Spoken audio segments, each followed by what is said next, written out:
In a quiet southern town, people often overlook Evelyn Carter, a 62-year-old widow with kind eyes and tired hands.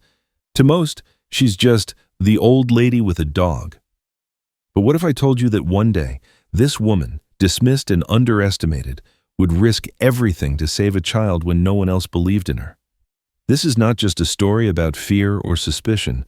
It's about how the heart of one forgotten woman changed an entire community. As you listen, ask yourself, how do you feel about Evelyn's courage? Would you have trusted her? Share your thoughts in the comments below, and no matter where you are, I wish you a hopeful, peaceful day. The summer sun rose slowly over Rivertown, a small, quiet town in the heart of Georgia, where the streets often seemed unchanged from one year to the next, and the voices of gossip carried farther than the church bells on Sunday mornings.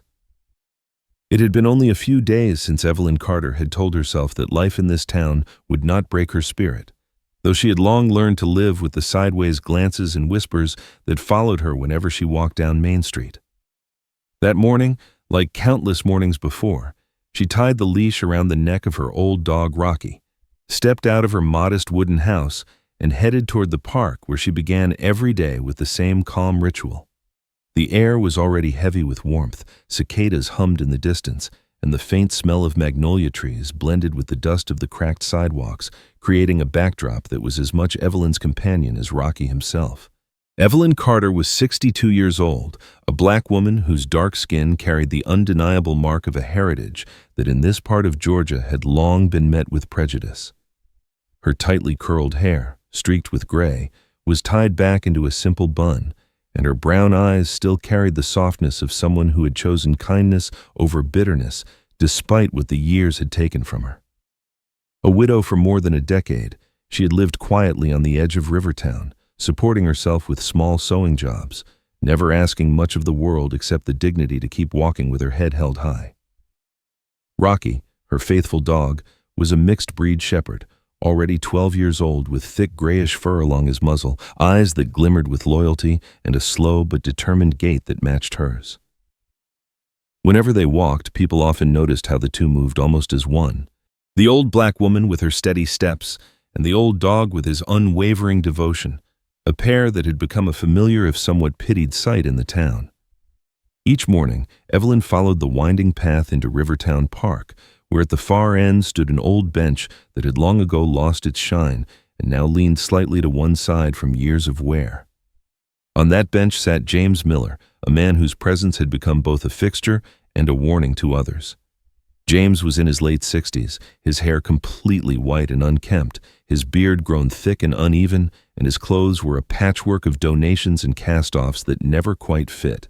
He carried himself with a posture that seemed both withdrawn and defiant, shoulders hunched as if bracing against a world that no longer wanted him. Once, perhaps, he had been stronger, perhaps even respected. But the years had left him without a home and without the comfort of trust. To the people of Rivertown, he was not a man with a story.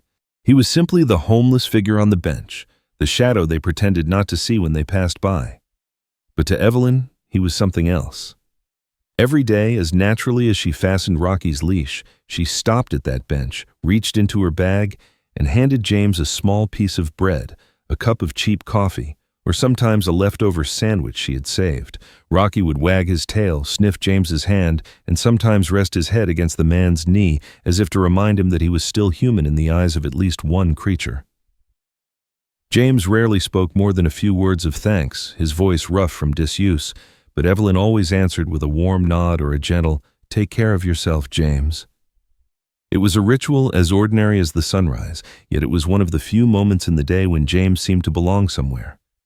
The rest of Rivertown did not share Evelyn's compassion. Mothers pulling their children along would glance at her with raised eyebrows, and old men sitting outside the barber shop would mutter under their breath. "That black woman's too naive," they would say, shaking their heads. "What business does she have feeding a man who contributes nothing? Doesn't she know he's nothing but trouble?" Even the younger folk, who might have had more room for sympathy, echoed the same sentiment, convinced that Evelyn's kindness was misplaced, perhaps even dangerous. To them, James was a burden, a reminder of what could happen if one failed in life, and Evelyn was doubly foolish for keeping him company, foolish for her age, and foolish for thinking her black skin and gentle heart could ever change anything in this town. Evelyn heard the whispers. Sometimes they were spoken loud enough for her to catch, other times carried in the deliberate silence that followed her as she walked past. She knew exactly what they called her. Foolish, blind, too trusting, too soft. But Evelyn had learned long ago that life was too short to be dictated by the cruelty of others. She would smile faintly, adjust her scarf, and keep walking, Rocky padding loyally beside her, tail swaying in rhythm with her steps. In her heart, she believed something most of her neighbors had forgotten, that being without a home did not mean being without worth, and that the dignity of a human being was not erased by the judgment of others. From across the park, another pair of eyes often watched this daily scene. Maria Lopez, a newly arrived police officer in her late 20s, leaned casually against her patrol car or strolled the pathways, observing with a thoughtful gaze. Maria was of Latin heritage, her skin olive-toned, her dark hair tied back neatly beneath her standard police cap, and her uniform still stiff with newness that set her apart from her older, weathered colleagues.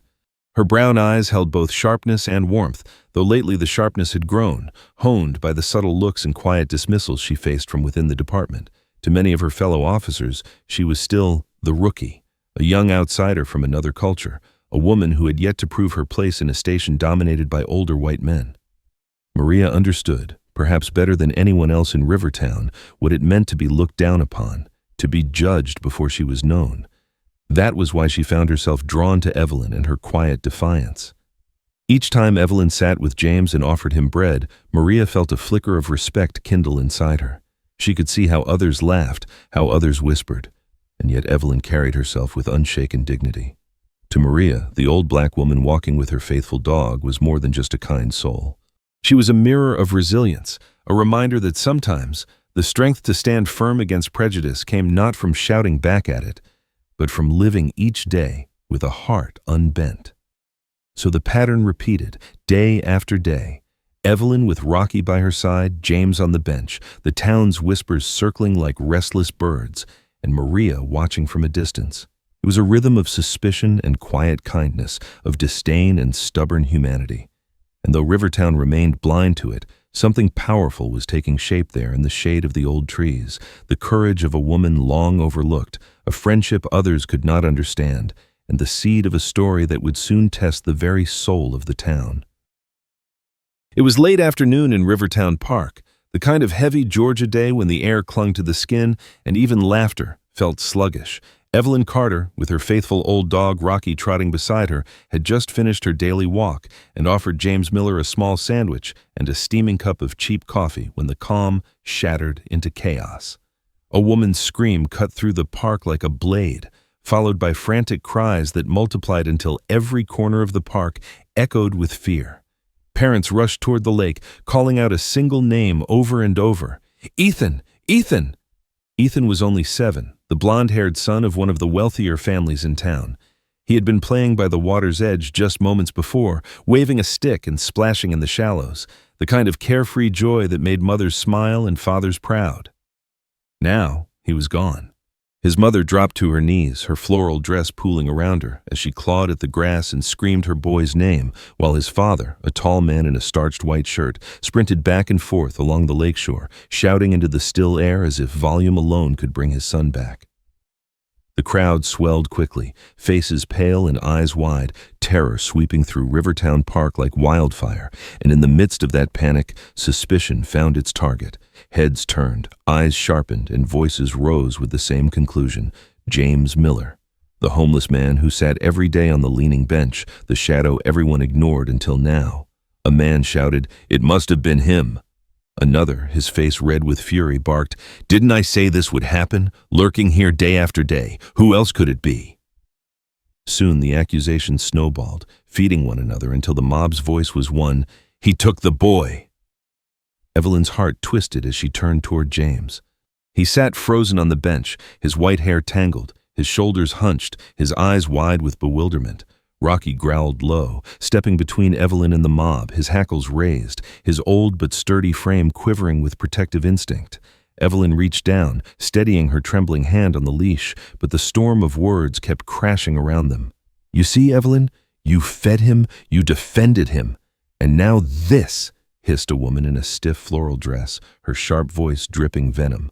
Another voice, harsher still, spat, "Blind old black woman, this is what happens when you protect trash." The words cut deep, but Evelyn held her ground. She looked into James's eyes, expecting perhaps the sly flicker of guilt. But what she found instead stopped her breath. His eyes weren't cunning or cold. They were filled with raw fear, confusion, desperation. Not the gaze of a guilty man, but of someone drowning in the weight of false blame. James leaned forward, his voice a hoarse whisper beneath the roar of accusations. "Please, Evelyn, listen. I've seen a man stranger not from around here, hanging near the old warehouse at the edge of town, too many times, too quiet, watching kids. Could be him, the boy, maybe there." His words tumbled out, his hands trembling, but his gaze locked on hers with sincerity. Evelyn's chest tightened. Around her, neighbors' fury lashed like whips, each word branding her as complicit, foolish, naive. She could feel decades of prejudice pressing against her skin, the cruel reminder that to many she was just a black widow with no authority, no voice worth hearing. Yet beneath the noise, James's truth shone through, fragile but steady. Before Evelyn could speak, sirens cut through the chaos. 2 police cruisers pulled up, lights flashing red and blue across the green park. Officers rushed forward, pushing through the crowd, their radios crackling. At the center was Officer Daniel Harris, a broad-shouldered white man in his 50s, with a sun-weathered face, stern jaw, and eyes hardened by years of distrust. His uniform hung heavy with authority, and the townspeople seemed to draw strength from his presence. He pointed directly at James. "You up. Hands where I can see them." James obeyed, rising slowly, his frail body trembling as he lifted his hands. Rocky barked furiously, straining against Evelyn's grip, as if the old dog sensed the injustice unfolding. The crowd cheered the action, voices merging into shouts. "Take him away! That's your man!" "Lock him up before it's too late." Evelyn stepped forward, her voice shaking but firm. "He didn't do it. Look at him. Does he look like a man who could snatch a child in broad daylight? Please, you have the wrong person." But her words were swallowed by the mob, and Harris's eyes narrowed, dismissing her with a wave. "Ma'am, step back. We'll handle this." They led James away, cuffed hands trembling, his face pale. But before he was pushed into the cruiser, his eyes found Evelyn's again. No plea for rescue, no protest of innocence, only a look of quiet gratitude. Gratitude for the bread, the coffee, the humanity she had given him when no one else would. He managed to whisper, barely audible, "Thank you, Evelyn." And then the door shut, leaving only the echo of his voice. Hours passed in a haze of questions, tears, and restless searching. The park slowly emptied, families dragging their children home, while others remained, clinging to hope or despair. Evelyn sat on the bench where James once did, Rocky resting his head against her knee, his tail thumping weakly as if to comfort her. Later that evening, Maria Lopez appeared at her side. The young officer's uniform was slightly rumpled, her cap tucked under one arm, her brown eyes weary but alert. She crouched to scratch Rocky behind the ears before speaking softly. "They brought James in, questioned him for hours, but they found nothing. No witnesses, no evidence, nothing to tie him to Ethan's disappearance. He's been released." Maria's voice lowered, almost a whisper. "But Evelyn, the department won't admit it out loud. Most of them still think he's guilty, just because it's easier than searching for the truth." Evelyn's heart sank, though not from surprise.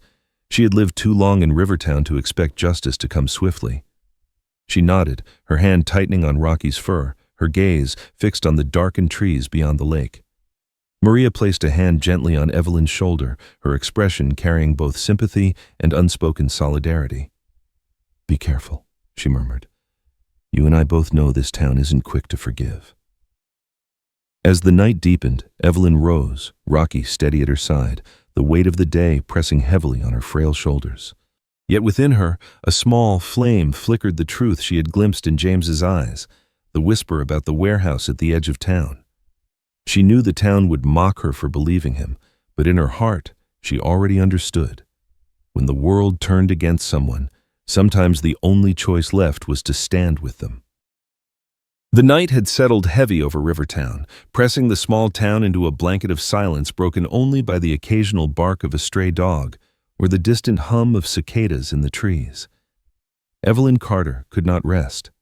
The whispers of the day still clung to her like shadows, the accusations hurled against her still echoing in her ears. But it was the memory of James's trembling eyes and the words about the warehouse that refused to let her sleep. She rose from her chair, took the leash in her hand, and Rocky, sensing his mistress's unrest, wagged his tail and stood ready. A short while later, she met James by the edge of the park, his thin figure hunched beneath the dim glow of a street lamp, his shoulders sagging as though the weight of the world had finally caught him. Together, the three of them, the old black widow, the weary homeless man, and the faithful dog, turned their steps toward the outskirts of town. The warehouse stood at the far edge of Rivertown, a relic of industry long gone, its rusted frame looming against the dark horizon like the bones of a forgotten beast. Broken windows gaped like empty eyes, and the air smelled of mildew and dust, thick with the memory of abandonment. Evelyn shivered as the gravel crunched beneath her shoes, Rocky pressing close to her leg as if to steady her courage. James's breath was ragged, his face pale under the dim moonlight, but his voice was steady when he whispered, "I've seen him here, Evelyn, more than once. If Ethan's anywhere, it's inside." Rocky lowered his nose to the ground, sniffing with sharp intent, his tail rigid, his body tense. The old shepherd mix seemed to transform in that moment, his age forgotten as instinct took over. He pulled gently on the leash, guiding Evelyn toward a side door where the weeds grew thick and the shadows pooled deepest. With a trembling hand, she pushed it open, the rusted hinges groaning loudly in the silence, and the three slipped inside. The darkness swallowed them whole. The warehouse smelled of oil and damp wood, the air heavy with dust that clung to the throat. A single shaft of moonlight pierced through a hole in the roof, illuminating the scattered remains of crates and machinery. Rocky tugged forward, nose to the ground, barking once, sharply, as his paws scraped against something soft. Evelyn crouched down, her fingers brushing against a small, shoe-blue canvas, tiny and familiar. Her breath caught in her chest. "It's Ethan's," she whispered, her voice breaking. She reached into her pocket for the small phone she carried, fumbling with shaking hands, but before she could dial, a sound froze her. The unmistakable echo of footsteps. Heavy, deliberate, approaching. Out of the shadows stepped a man. Tall and broad-shouldered, his face rough with stubble, his eyes sharp with cruelty. He wore a dark hoodie, jeans stained with grease, and his movements carried the quiet menace of someone who believed he had the upper hand. He sneered when he saw them, his voice low and mocking. So the old woman brought friends. Evelyn's blood ran cold, her heart hammering against her ribs. Before she could speak, James lunged forward. It was not the desperate flailing of a weak man, but the sudden force of someone willing to sacrifice everything. His arms wrapped around the stranger, the two crashing into a pile of broken crates with a violent thud. The sound echoed through the warehouse, wood splintering, fists striking, bodies colliding. "Run, Evelyn!" James shouted, his voice breaking through the chaos. "Take the boy and go!" Evelyn turned, and in the faint light, she saw Ethan curled behind a stack of boxes, his small face streaked with tears, eyes wide with terror. She stumbled toward him, gathering the boy into her arms, her own tears spilling as relief and fear clashed within her chest. Rocky circled the fight, barking furiously, his body a blur of fur and fury. At the moment when the stranger tried to break free, Rocky lunged, teeth sinking into the man's pant leg, jerking hard enough to send him off balance. The man cursed, swinging wildly, but the dog held fast, growling deep from his chest, buying James precious seconds to tighten his grip. Evelyn clutched Ethan close, whispering, "It's all right, baby, I've got you now." The boy sobbed, burying his face in her shoulder as she turned toward the open door. Her voice cracked as she cried out, "Come on, Rocky, we have to go!" The dog released his hold, bounding back to her side, still growling, eyes locked on the man as if daring him to follow. Together, Evelyn and Rocky stumbled toward the exit, Ethan's small arms locked around her neck. Behind them, the struggle raged, James's voice ragged with effort, the crash of bodies echoing through the hollow building. Evelyn's hands shook as she fumbled for her phone again, this time pressing the call button with trembling certainty. She lifted it to her ear, her voice urgent. "Maria! It's true. The boy's here. The man is here. Please, hurry!" Miles away, Officer Maria Lopez was already sliding into her patrol car, her dark hair falling loose around her face, her jaw set tight with determination. The urgency in Evelyn's voice cut through her doubts like a blade. She turned the key, lights flashing, siren wailing as she sped down the lonely road toward the warehouse. In her chest, a silent promise formed. Tonight, she would not let Evelyn be mocked as a fool, nor James be erased as a criminal. Tonight, she would stand with them.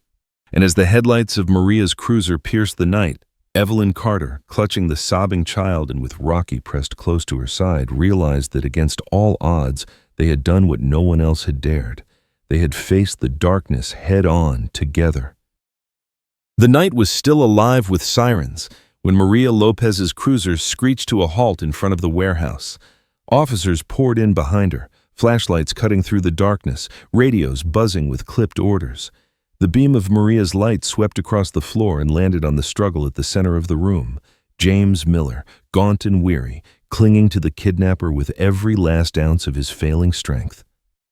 His arms locked tight around the man's chest, blood soaking through the sleeve of his ragged shirt, his breathing ragged but relentless. He did not let go, not even as his knees buckled beneath him. The kidnapper snarled, thrashing violently, but the sudden flood of uniforms overwhelmed him. Two officers yanked him free, pinning his arms and shoving him to the ground as steel handcuffs snapped shut. James collapsed with the release, his body folding like paper, his face pale under the harsh glow of the flashlights. Evelyn cried out, clutching Ethan against her chest, tears streaming freely now that she knew the boy was safe. Rocky barked beside her, sharp and unyielding, his body tense as if he would keep barking until the entire world acknowledged that Ethan had been saved. Maria rushed to Evelyn's side, her voice low and urgent. "It's over. He's safe." Her eyes softened when they fell on James, lying motionless on the floor, lips trembling as he tried to speak. Evelyn knelt beside him, still holding Ethan, her hand finding James's cold fingers. "Hold on," she whispered. "Just hold on." But James only looked at her with quiet gratitude, the same look he had carried each time she offered him bread, and this time it was heavy with finality. His lips formed a faint smile before his eyes closed, and his chest stilled. For a moment, the warehouse was silent except for Rocky's whimper and Ethan's muffled sobs. Then, slowly, the noise of the world returned, the chatter of radios, the shuffle of boots, the confirmation that the kidnapper was in custody. But in the midst of that noise, Evelyn felt only the stillness of a man who had given everything when no one else believed he could. By dawn, the story had already begun to spread. At first there were whispers, hesitant, uncertain as townspeople tried to reconcile the image of James Miller, the homeless man they had scorned, with the truth of what had happened in the warehouse. Some still muttered their doubts, unwilling to admit their cruelty, but the evidence was undeniable. Ethan was alive because James had fought, because Evelyn had believed, because even an old dog had refused to let go. When reporters arrived the following day, their cameras flashing, their microphones thrust forward, Evelyn was asked again and again what had happened, who had saved the boy, what words she wanted remembered. She stood before them, her hands trembling but her voice steady, Rocky pressed loyally against her leg. "The real hero was James Miller," she said, her eyes wet with unshed tears. "And don't you forget my dog, Rocky. Without him, we might not have made it out. I only did what anyone should do, believe in someone when nobody else will." Her words carried farther than she knew, printed in the papers and whispered through the streets. The town, slow to admit fault, finally found itself silenced by the truth. James Miller had been their ghost, their scapegoat, their cautionary tale. Now, he was their savior. The next morning, beneath a sky softened by pale clouds, a small crowd gathered in Rivertown Park. At the old bench where James had once sat alone, a fresh stone marker had been placed, simple but strong, its inscription clear. James Miller, the silent hero. Flowers had already been laid at its base, a gesture from those who perhaps did not know how else to apologize for years of neglect. Evelyn sat on the bench with Rocky pressed close to her side, her eyes red but her face calm, a quiet peace settling where grief had once swelled. Maria walked up behind her, uniform crisp, her dark hair falling loose around her shoulders, and placed a bouquet of white lilies at the foot of the marker. She sat beside Evelyn without a word, their silence a bond stronger than anything spoken. After a moment, Maria reached out, gently taking Evelyn's hand, squeezing it in shared sorrow and solidarity. Across the park, Ethan stood with his parents. His father's arm rested protectively on his shoulder, his mother clutching him as if she would never let go again. Ethan's small face was solemn, his blue eyes damp as he gazed at the stone. He whispered softly, almost too faint to hear, "Thank you, Mr. James. Thank you, Miss Evelyn, and thank you, Rocky." His words hung in the air, fragile yet powerful, a child's gratitude carrying the weight of truth the entire town needed to hear. Evelyn bent down, wrapping her arms around Rocky's thick neck, burying her face in his fur. "We did it, my loyal friend," she murmured, her voice trembling with emotion. "We did it together." Rocky leaned into her embrace, his tail thumping once against the ground, as if he understood. In that quiet morning light, Rivertown seemed to hold its breath. For the first time, the townspeople truly saw what they had missed for so long. The woman they mocked, the man they dismissed, the dog they overlooked, these were the ones who had saved them. And in that moment, the town understood a truth as old as humanity itself. Sometimes the people they cast aside were the very ones who carried the strength to save them all. In the end, this story is not only about Evelyn, James, and Rocky, but about all those who walk quietly through life with the courage to do good without asking for a reason, without expecting a reward. True strength is not always loud, and true heroes are not always celebrated. Sometimes the people who carry the deepest scars, the ones society overlooks or rejects, are the very souls who hold the power to save others. Evelyn stood firm against judgment, James gave his life with dignity, and even Rocky, with nothing more than loyalty, played his part. Their courage reminds us that compassion is stronger than fear, and faith in one another is stronger than prejudice. So let us remember them as symbols of resilience, of selfless love, and of the unshakable truth that human worth is never measured by status, wealth, or appearances. Now I want to hear from you. What are you thinking right now? Have you ever known someone who lived with this kind of quiet strength?